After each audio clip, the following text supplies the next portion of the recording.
Origin just want to reacts, and this is where is the north-south divide with the channel J Foreman. North and south of England are culturally, economically, historically and accently different. But where exactly is the line that splits the country? Really, I didn't know that they were split like that. Why? Because of Vikings?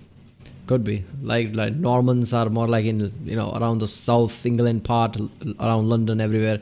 Normans came, and that's where they were in basically populated that area to the Wales and things. And I guess in the north of England, close to I guess Scotland, probably Vikings and things like that. So that's why there's a divide. I don't know. Let's watch this one anyway. Remember, if you like my reaction, don't forget to subscribe, check out the reaction, there's a link in the description, check out the cast or place, check out the end cards, and yeah, let's watch it. Am I a northerner or a southerner? That's easy. How do you pronounce this word? Biv. Welcome to Map Men. We're the men. And here's the MIP.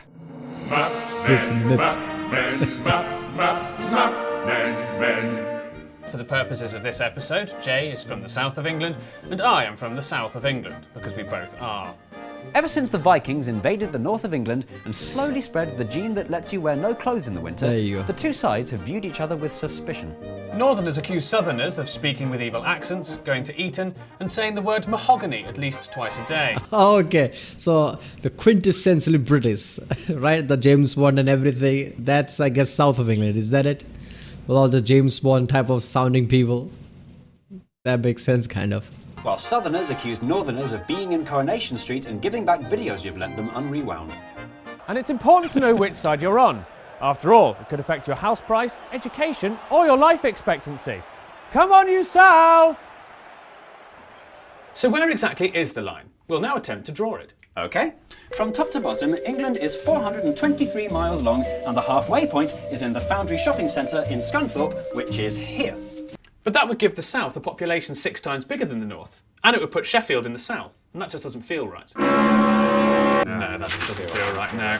So, let's take population spread into account. We'll use your one.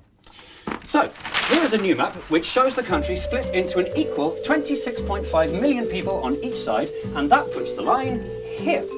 But that would put Norfolk in the north. No, that doesn't feel right either, no. Let's see where the great British public feel it is. Oh, they're gonna ask people? Oh, shit.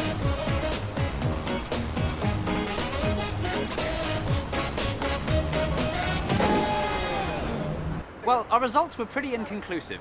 Londoners drew the line immediately north of Watford. Geordies drew the line immediately. Oh, wait a minute. Pretty inconclusive. Londoners drew the line immediately north of Watford. Okay.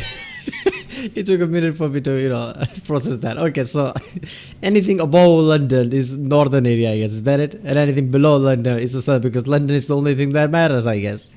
Geordies drew the line immediately south of Sunderland. And people from Birmingham kept insisting there's a place called the Midlands. Wait a minute, yeah, there is no such thing as Midland nowadays, right? I guess in the Middle Ages, in the Anglo-Saxon kingdom of Mercia, I think it was the name, Mercia, I don't know. That's when East Midland, West Midland, something like that. In the West Midland, there was a big metropolitan area, Birmingham, I guess. So I guess they're still stuck in the Middle Ages. Is that what he's saying? Damn. I don't know. Does anybody refer to that as a Midland anymore? I don't know. So people are idiots. What we need is a geography teacher. In 2007, a proper Okay, it's hard to process his face there. I don't know why, how human mind works is just, something to think about, right? It's hard to process his face because he's upside down like that. academic study was carried out by Professor Danny Dorling, taking a range of cultural and economic factors into account. This is the line he came up with. Oh yeah, Birmingham is in Norfolk, apparently. Yeah, Warwick, Leicester, Lincoln is in South. Okay. Worcester. Yeah, I saw the video from J Foreman, I think, about how to pronounce things. Worcester or something like that. I don't know. So yeah, okay. Is it the Anglo-Saxon or is it the Normans that divide it as the South? Which culture divides it as a north and south? Because north, like he said, it's probably because of Vikings. South is what? Because of Anglo-Saxons, or is it because of Normans? It has to be Normans, right? I don't know. But damn, this is really, It looks like west and east rather than north and south, but yeah, maybe it's the way he's holding the map. Is that the line goes up at an angle, which puts Leicester, which is further north than Coventry, in the south, and Coventry, which is further south than Leicester, in the north, and vice versa. And we can tell that Professor Dorling did his research properly, because the line is incredibly squiggly indeed. So now, no matter where we live, we all know exactly which side of the line we're on. Thanks, Danny! But here at Map... Even women change into the guy with the hat. Damn. I guess, you know, it's not that hard to determine if you know where culturally, where people came from, I guess. You know, if they are more influenced from the north, like Vikings and shit, you know, they are northern, I guess. If they are more like Norman type of people, you know, so they are more southern, I don't know. Culturally, I guess it's not that hard to trace. Mapmen, we think we've spotted something of a trend. It seems pronounced north-south divisions don't just affect England. Many countries have top-bottom rather than sidey-side splits. New Zealand's North and South Island hate each other. Italy has a vicious economic north-south divide. The USA has its Mason-Dixon line. And that's not mentioning the... Oh yeah, definitely, right? USA definitely has. Everybody knows that. Everybody from, you know, every part of the world knows that. You know, north and south, basically.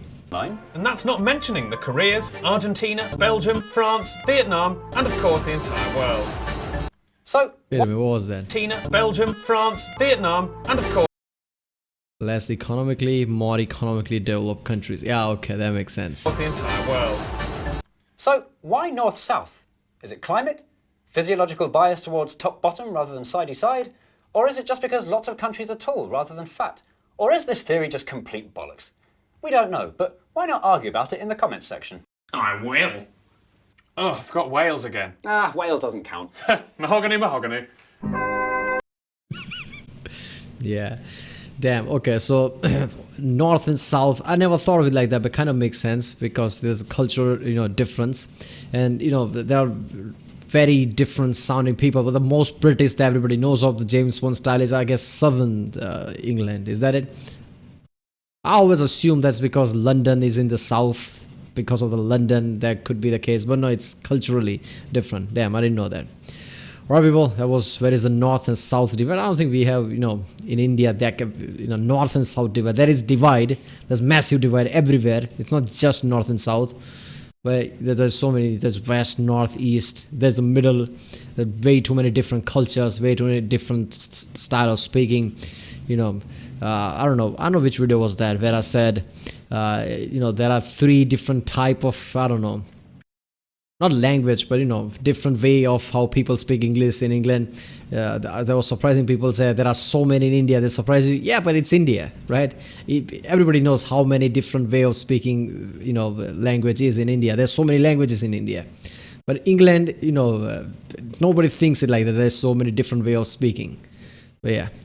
Alright, people, that was Where is the North and South Divide by Jay Foreman. If you like my next on the phone, like and subscribe. Check out the Rick Sunday. There's a link in the description. Check out the cards for different playlists. Check out the end cards, and I'll see you next time.